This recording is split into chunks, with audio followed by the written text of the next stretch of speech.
මෙයාට මේ මොකද්ද වෙලා තියෙන්නේ? අපි මේ විසිල්ලක් නැතුව බලාගෙන ඉන්න අපරාධකාරයෝ අල්ල ගන්නකම් අපිට සැනසීමක් ලබා ගන්න. මෙයා මෙතන ඉඳගෙන මේ විකාර කියවනවා. බලන්නකෝ විචාර. මට නම් හිතෙන්නේ මෙයා මේ අපරාධකාරයව දැනගෙන මේක හැංගුවා කියලා. ප්‍රසාදුත් මට වගේ කතාවක් කිව්වා. අනේ එහෙම නෑ අප්පච්චි. මං ඇත්තටම දන්නේ නෑ ඔකට නුරන් සර් සම්බන්ධයි කියලා. එයා එහෙම දෙයක් කරා කියලා මං හිතුවේ නෑ. පොලිසිය රාජකාරී කරයි. හැබැයි ඔය මිනිහා වල්ලගත්තට පස්සේ මම ගිහිල්ලා ඌකට කනට දෙකක් ගහලා අහනවා. ඇයි උඹ මගේ දුවට මේ වගේ අපරාධයක් කරේ කියලා. අපි මේක පොලිසියටම බාර දීලා පැත්තකට වෙමු. එතකොට ඉතින් කරන දෙයක් කරන්නේ පොලිසියනේ. අපි මේකට මැදිහත් වෙන්නේ නෑනේ. සුදු අම්මා කියන වගේ අපි පේන්න ගියොත් එහෙම අපි ගැන තියෙන වෛරය තවත් වැඩි වෙයි. කවුරු හරි කෙනෙක් මට මොනවා හරි කරොත් එහෙනම් මට ඒක ඉවසගෙන ඉන්න පුළුවන්.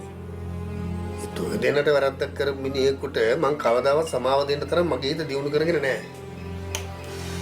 පොලිසිය මිනිහව අල්ලගන්නේ නැත. දැන්ටමත් අල්ලගෙන දන්නේ. ප්‍රසාද් දිනෝ. එන්න ප්‍රසාද්.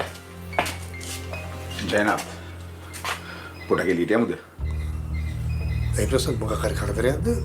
විශාකා දුව අපි දෙන්නට කතා කරගන්න දෙයක් තියෙනවා. යා. Yes.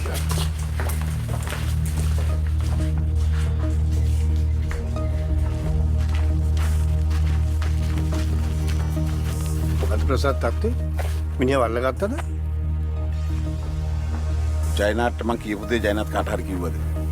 කාටවත් කියන්නේ කිසිම හේතුවක් නැහැනේ ප්‍රසාද්. මම මේ දෙන්නට මේ දැන් ගෙදර ඇවිල්ලා තමයි කිව්වේ. අර යකා කොහෙවත් නැහනේ. කොහෙවත් නැහැ කියන්නේ? මිනිහා මිසින් වෙලා. අපි බලන්න තියෙන හැමතැනම බැලුවා. කොහෙවත් නැහැ. අන්තිමට පොන්සේක මහත්තයාගෙන් මිනිහාගේ ඇඩ්‍රස් එක ඉල්ලගෙන